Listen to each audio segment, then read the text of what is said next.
परम पूज्य श्री सद्गुरुदेव भगवान के श्री चरणों में दंडवत प्रणाम। जय श्री हरिवंश। महाराज जी, जो सत्संग में हम सुनते हैं उसे आचरण में उतारने की क्षमता कैसे प्राप्त होती है? देखो, क्षमता का दूसरा शब्द अर्थ है बल। बल नहीं है तो हम जानते हैं कि मुझे ये करना नहीं चाहिए या ये करना चाहिए। दो ही बातें सत्संग में होती हैं, एक होती है विधि और एक होती है निषेध। ये बिल्कुल नहीं करना चाहिए उपासक को और ये करना चाहिए। तो ना जो कहा जाता है करना चाहिए उसको हम पूरा कर पाते हैं और ना करना चाहिए हम उसको पूरा नहीं कर पाते। तो दोनों जगह हम अपने को बलहीन पाते हैं, क्षमताहीन पाते हैं। अब अध्यात्म में सबसे बड़ा बल होता है अपने को निर्बल समझकर प्रभु श्री कृष्ण के चरणों का पूर्ण बल अपने में अनुभव करना, और उसका अनुभव करने की प्रक्रिया है उनका नाम जप करना। अपबल तपबल और बाहुबल चौथो बल है दाम, सूर किशोर कृपा ते सब बल हारे को हरे नाम। हार गया हे हरि, मैं बहुत उपाय करके देखा पर मैं आपके योग्य कभी नहीं बन पाऊंगा। ये विकार मुझे बार बार नष्ट कर देते हैं। जो नहीं करना चाहिए वो कर रहा हूं, जो करना चाहिए वो नहीं कर पा रहा हूं। हे हरि, मैं आपके अंदर की बात है ये आश्रित हो गए और नाम जप के जितना नाम जप करोगे वो अनर्थ की निवृत्ति करके आप में आध्यात्मिक शक्ति भरेगा। अगर नाम का बल संतों के पास ना होता तो वो निर्विकार ना होते। वो क्या, वो जिनको देख लिया, जिनको छू दिया, जिनको अपना मान लिया, वो निर्विकार हो गए। देवर्षि नारद जी लिखते हैं सतरति सतरति सा लोकान तारयति। वो तर जाता है, वो लोकों को तार देता है। कौन? जो तदर्पिता अखिलाचारिता तद्विस्मरणेन परम व्याकुलते थे, जिसने समस्त अपने आचरण श्री कृष्ण अनुकूल लेन प्रभु के अनुकूल करके उनको समर्पित कर दिया और एक क्षण के लिए भी उनका भजन नहीं छोड़ता। अगर एक क्षण के लिए कभी किसी कारणवशात ऐसा लगता है कि भजन छूट गया क्या, तो तद विस्मरणेन परम व्याकुल, वो व्याकुल हो जाता है। जैसे मछली को जल से अलग करो तो तड़पने लगती है, ऐसे वो तड़पने लगता है। तब फिर वो बल जागृत होता है, माया उसे परास्त नहीं कर पाती। स्वाभाविक वो समस्त भगवत सद्गुणों से युक्त हो जाता है। शरणागत और नाम जपक दोनों होने ही चाहिए, क्योंकि अगर शरणागत नहीं हो तो दैन्य भाव नहीं आएगा, अहम बना रहेगा।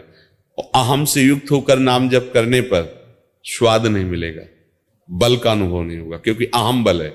भागवतिक बल का उसी को अनुभव होता है जो अहम बल शून्य होता है। मेरे बल सी वृंदावन रानी। देखो उपासकों ने, रसिक जनों ने क्या कहा, मेरे बल सी वृंदावन रानी। कैसी वृंदावन रानी? बोले जाहि निरंतर सेवत मोहन बन विनोद सुखदानी, मेरे बल सी वृंदावन रानी। जिनकी चरण कृपाते पाई कुंज केली रससानी, जैसे रूप लाल हित हाथ बिकानी, निधि पाई मन मानी, मेरे बल सी वृंदावन। मेरे बल हैं कौन? न भजन बल, न तपस्या बल, न साधना बल, न व्रत बल, न नियम बल, कोई और बल का स्मरण नहीं। मेरे बल श्री वृंदावन, श्री किशोरी जी के चरणारविंद हमारे बल हैं, उनका आश्रय और उनका नाम।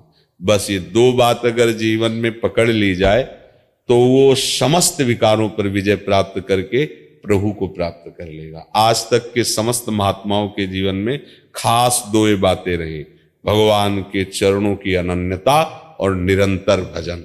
ये दो बात पकड़ ले, इन दो बातों से सहज में माया से मुक्त हुआ जा सकता है।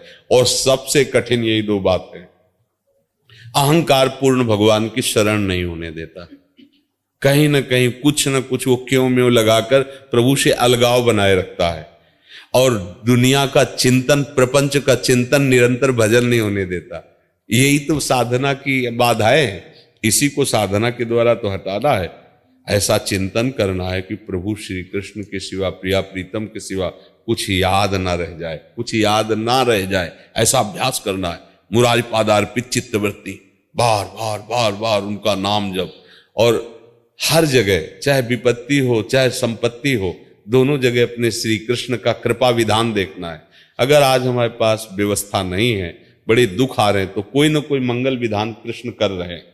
हमें लग रहा है कि अमंगल हो रहा है, लेकिन कोई न कोई मंगल विधान जिसे हम देख नहीं पा रहे। अच्छा, सुख सुविधा अनुकूलता है, श्री कृष्ण की नजर है इसलिए है।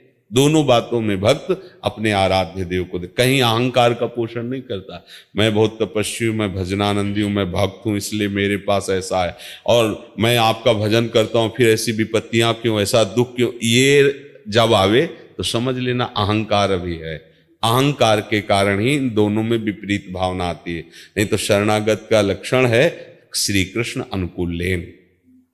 अगर अनुकूलता नहीं है तो फिर हमारी अभी शरणागति पुष्ट। श्री कृष्ण अनुकूल, अपनी अनुकूलता नहीं, श्री कृष्ण अनुकूल लेन। प्रतिकूलस्य वर्जनम, उनके प्रतिकूल न सोच न चिंतन न आचरण, आनंद आ जाएगा। मामे वे प्रपद्यन्ते माया में तांतरन, एक मात्र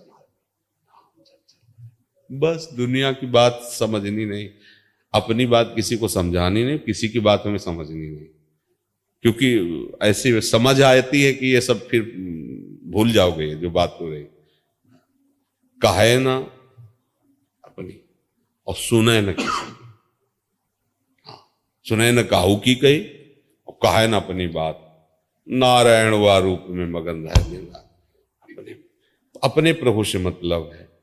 हाँ, अगर कोई पूछ रहा है कोई ऐसा, तो संतों से सुना ऐसी बात, ये मेरी बात है ऐसा ना कहे, अपना अहम न पोषण करे। संतों से सुना है तो मानो स्वीकार करो, ना मानो ना स्वीकार करो, और कोशिश करे कि अपनी बात तब तक छुपाए रखे जब तक अपने ऊपर उसका रंग न चढ़ जाए।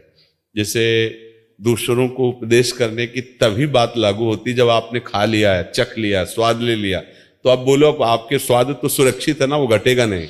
अच्छा, स्वाद ही नहीं लिया और फिर हम दूसरे को वर्णन कर रहे हैं, तो एक तो बात वर्णन करने का अधिकार नहीं क्योंकि स्वाद ही नहीं लिया, और दूसरी बात सामने वाले पर रंग नहीं चढ़ेगा। रंग उसी का चढ़ता है जिसने इस मार्ग का स्वाद लिया है, तभी रंग चढ़ता है। तो दोनों बातें अपने दिमाग में बैठा लो। प्रभु की शरण में होकर प्रभु का निरंतर भजन, ये हमारे जीवन का लक्ष्य हो। हम किसी का कल्याण कर सकते हैं या किसी को उपदेश करते हैं, ये हमारी क्षमता नहीं।